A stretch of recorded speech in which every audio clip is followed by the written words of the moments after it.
இப்போ நான் உங்கள்கிட்ட பேசிட்டு, அதாவது நான் பேசிட்டு கிளம்பிட்டேன். கிளம்பும்போது என்ன தெரியல கைஸு, யாரோ பின்னாடி கத்துன மாதிரி இருந்துச்சு. நானும் கேமரா ஆன் பண்ணி பார்க்குறேன், கேமரா ஆன் ஆச்சா என்னன்னு தெரில. நான் பேசினேன், பட் ரெக்கார்ட் ஆகலை போல். நானும் இப்போ செக் பண்ணி பார்த்தேன். அதான் இவ்வளோ டைம் ஆகி போச்சு. டைம் பார்த்தீங்கன்னா கரெக்டாக நம்ம வீட்டு விட்டு கிளம்பும்போது 11:30. இப்போ பார்த்தீங்கன்னா மணி கரெக்டாக 12:30.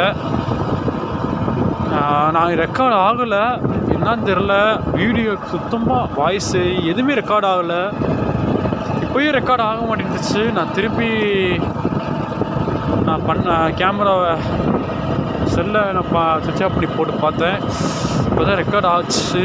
என்ன தெரில கைஸ், கத்துச்சு. நான் ரெக்கார்டு பண்ணனே, நல்ல ஞாபகம் இருக்குது, ரெக்கார்டு பண்ணனே. ஆனால்